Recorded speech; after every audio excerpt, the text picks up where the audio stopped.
Hi, I'm Jen Spencer, and this is Jen Spencer's 10-Minute Book Club.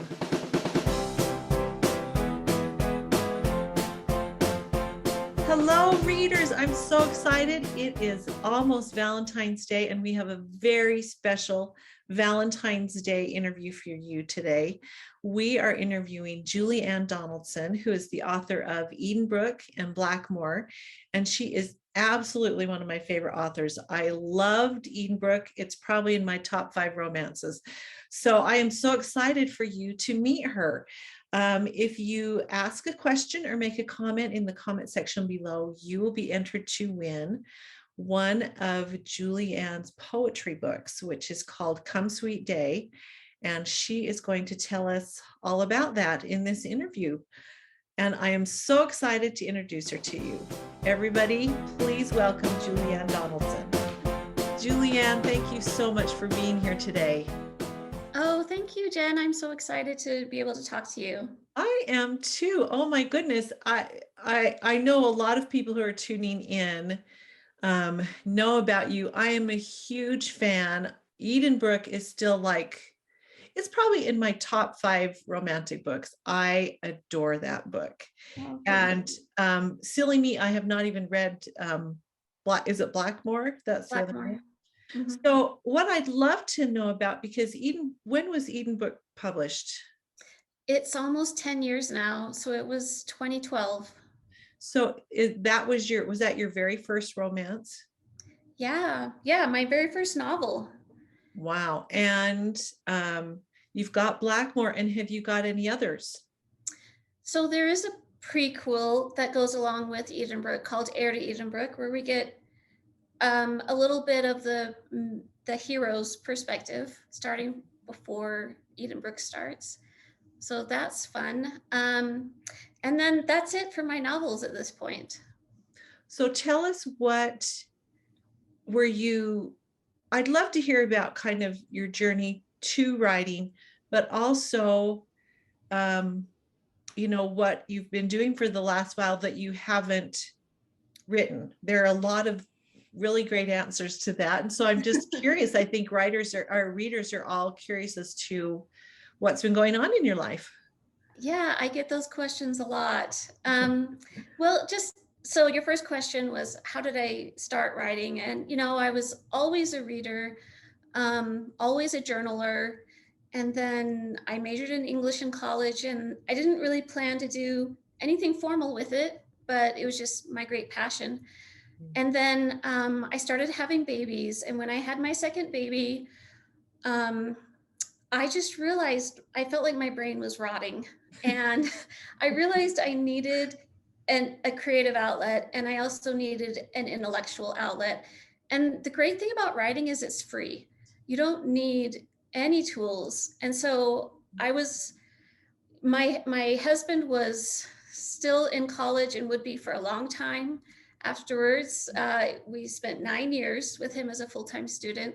Ooh. And I was raising kids and working to support the family, and writing was my free outlet.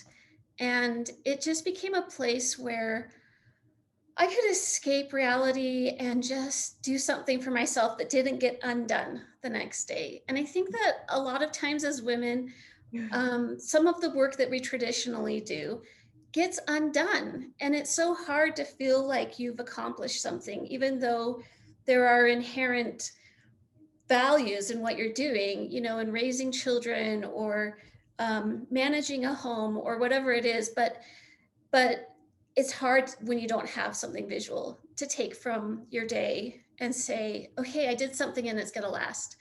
And so that's what writing was for me. Wow. Well, so my husband, I remember I had one little girl. She was about a year and a half, and we were stuck in this apartment in Chicago, and he had the car. Yep. And one time he came home and said, "What have you been doing all day?" The house was just a wreck, the apartment. And I burst into tears. And I think that's the last time he's ever asked me that question. Yes, because it is so true. It's so not measurable. Yeah. And even with and I heard one mother describe motherhood as 1,000 daily delights, which it is, but those 1,000 daily delights also just get buried in the Mhm. 1,000 daily hardships, right? So, Yes. The yeah. frustrations and the sameness, Mm, like the sameness of it, especially if you're in a situation where you can't get out. I mean, I spent a lot of years with my husband having the car and stuck at home with several young kids and just feeling like there has to be more to my existence than this. I exist as an individual as well as someone who has a relationship with the people around me, a mhm. wife and a mother and a sister and a daughter. I'm also an individual, and where does how can I feel fulfilled as an individual without turning away from my other responsibilities and turning away from my relationships? Yes. Um, Yeah. So that is so great. So was Edenbrook like the first thing you wrote? Did you write other things first? Edenbrook was the first, and I spent a long time just pouring my heart into it, and took, I spent probably 3 years Right. working on it every day. It was just kind of addictive for me. It was something I just became obsessed over, just to have something beautiful and Mm. something that could make me laugh and make me feel things. and and then I spent about a year getting rejection letters from agents for it, and then it was published, and so it was about a 5 year span from the time I started it until it was published. Wow. So did you have an agent or did you go straight to the publisher? So I went straight to the publisher after a year of getting rejected. Every agent I submitted it to rejected it because it didn't fit into a category. It wasn't. It wasn't a Christian romance, but it also didn't have sex in it. And they said, we can't do anything with this. There's no one we can sell this to. And Okay, I, so let me just interrupt you there. I had an editor tell me exactly the same thing. And mhm, and now it's like, I do not believe you, but at the then, time, yeah. yeah, at the time, it's easy to feel like I'm never going to get this published. In fact, I got to that point after a year. I mean, I didn't write for that whole year. I spent all my time searching for an agent. And Mm, so I just thought, well, I've written an unpublishable book, but I really had a desire to show the world, show publishers and show the world that you can have a clean romance that's thrilling without sex and that's wholesome without religion. And it just was so hard to get my foot in the door. But yeah, so after a year, I was ready to just put it away and never publish it. But I had written a little cute little nonfiction book with my publisher, Shadow Mountain. And I thought, well, before I put it away forever, maybe I'll just see if they want this book. And it was my last ditch effort to make something of it. And they wanted it. So, that is and so that amazing. started so many things. Well, yeah. So were you surprised at the success? I mean, I don't know how many copies you've sold of Edenbrook, but I know it's up there, especially just word of mouth. People just Yeah. love it, just have read it, and so many readers. You've attracted so many readers to it. I have been surprised because I went with a small publisher and there wasn't a huge amount of marketing money that was put into it, but I really think it was word of mouth. And that's just something I just thank my readers for. I mean, it couldn't have happened without them. And when I approached my publisher. I got an offer to publish with them, and then I found an agent. Once I had an offer, agents were willing to listen to me. Uh-huh. And but she didn't really see the um the potential for it to become anything meaningful or big or in any way. And so um, so some of the rights in my contract that I signed away were just like, she's like, oh, it's your first book. You don't need to worry about foreign rights. You don't need to worry about movie rights. Nothing big is going to happen from this. But I mean, I've sold foreign rights to 14 different publishers in different countries and different languages. And I've had fans by the scores, beg for news about movies, and it's not anything I have control over because I don't have those rights. Mm. But which is fine, life goes on. But I think we were all surprised by it. Wow, that's Yeah. amazing. So then Blackmore came out fairly soon after that. About how long between those two books? About a year and a half Okay. afterwards, yeah. And then And then what life happened? happened. So at the time that I published Blackmore, I had 4 kids, and my youngest was gonna start kindergarten, and I gave away all my baby things, and I was ready to move into the next stage of my life. And I got a surprise pregnancy with a surprise caboose who Oh. came 6 years after my youngest. And at the same time, I was really sick through the whole pregnancy. So, I just spent most of it on the couch watching baking shows, about 9 months I spent like that. And then after he was born, I had 5 kids. I had 4 kids and a newborn. Life was really, really busy. And then everything kind of fell apart, and I ended up leaving my husband when my youngest was 2 and my oldest was 15. Goodness. And it's been very traumatic and very difficult to write about love or romance. And my kids have all suffered. And so, as a mom, I've stepped up and I've said, okay, taking my kids to therapy is my part-time job.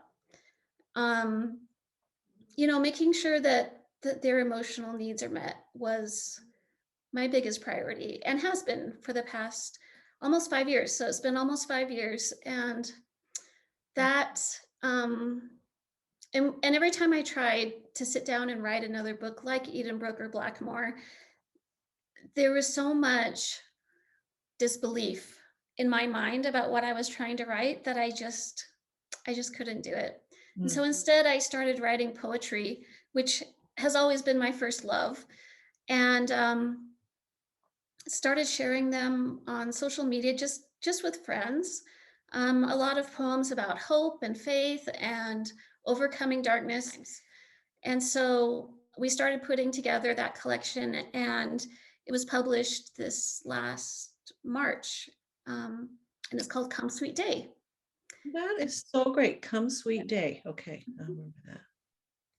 So yeah, it's a collection of personal essays and poetry, and it has beautiful pictures throughout, and it's so well done. It's really pretty. Great. So do you feel like, so it's been 5 years, you said, since you're divorced. Do you feel like you've come to a good place? Is it still hard? I'm sure it's still hard. Have you come to a better place? Yeah, I have. I've experienced a lot of healing. And I do feel like, the life that used to feel really hard now feels really joyful. And I'm really happy with the life that I have. So I'm so glad. So are you working outside of the home, or just kind of concentrating on home right now? Concentrating on home, and luckily I've been able to make that happen by just doing some entrepreneurial things. I teach online creative writing classes, and I also host events for people who love the Regency era, which is the era that I wrote in. Think Pride and Prejudice, that kind of era. So I host a Regency Retreat, and people get to come and dress up, do crafts, learn dances, have a ball, have tea, just all the things that you want to do. Yeah. So when do you do that? Who can sign up? Anybody? Anyone can sign up. Okay. Yeah. And when do you do it? So I usually do it in the fall. The last one was just this last September. Because it's a full day event, it takes a lot of planning. And so next year I'm only doing an evening event, where we're going to have like a Venetian masquerade, like a night in Venice, which was really popular in the Regency era, to go and masquerade and just to have this lavish experience. And so that will be on October 29th next year. Tickets will go on sale in June. And this last time we were completely sold out in 3 days. So I think word is getting out and it's gonna just grow. But the next time I do the full day event and the daytime event, we have classes by Regency authors, and we have things like we have other historical experts come and teach and lead us in different activities. And so the next time we'll do that will be in 2023 in the fall. That's great. So the question that's on everybody's mind, you going to start writing again? Are you done? I mean, romance novels. I know you've done poetry, so. It's a great question. It's something that I've been pondering a lot, and I feel like I still have stories in me that I want to tell. And if I can work past my fears, that I can get back in the game. And so right now I'm just working on that. I'm in therapy. We're working on PTSD and just healing and you know, just feeling like I can write and that it will be good. It'll be a good thing. People don't realize that writing is such a mental, emotional experience. Yes. And if you are struggling emotionally or mentally, spiritually, it is almost impossible to write. And that's the other thing I talk about with my counselor is just the fact that I will never be that innocent again. I will never be able to write from that place again. And just being able to let go of the pressure to write another Edenbrook and to allow whatever comes out of me now to also be born and to be valuable and not to hold it up in comparison to my past self. Right. I think that's so good. But, you know, I also feel like one of the reasons I love Edenbrook is because it is so innocent, you know, and most of us have gone past that, right? But we love it because it brings us back there. And I think that's really important. People love to be in that place. So Yeah. anyway. Yeah, it's a wonderful place to be in. I Mhm. love spending those years in Edenbrook when I was writing it. That's so great. Yeah. Well, okay. You know, I'm sure 10 minutes is up. It always goes so fast. But Yeah. let me just ask you a couple of fun questions. What is like your favorite or one of your favorite romantic movies? I know it's really hard to pick a favorite. I love the 4-hour version of Emma that has Johnny Lee Miller and Oh yeah. Romola. Oh yes. I think it's so well done. I love how it shows their relationship from her childhood up, and how they truly, you know, it's a really great friends to lovers story. I Yeah. love that one too. Although I do love Jeremy Northam in The original Emma. Short Emma because yeah, he's so Yes. good. But I think Johnny Lee Miller is very good looking too. I love that one. What do you binge watch any TV shows, or have you got any that you would recommend that we watch? I do binge watch TV shows, and I do too. it's gonna surprise you. I love Korean dramas. Love. Oh, I do too. Great. I had another author, Danielle Bates, and we talked about Korean dramas. She loves them too. So what are some of your favorites? I have so many. I mean, of course, so the one that got me started was Crash Landing on You, and I feel like that got a lot of people started. Yep, me And too. it happened at the beginning of the pandemic, and so I had months of just sitting at home with nothing to do to binge, right? Readers, remember, if you ask a question or leave a comment in the comment section below, you'll be able to be entered to win a book in the giveaway. And we hope everybody has a great Valentine's this next week. And, just fill your life with romance. Thank you so much for being here, Julianne. Thank you. It was wonderful to talk with you. You too. Have a great day.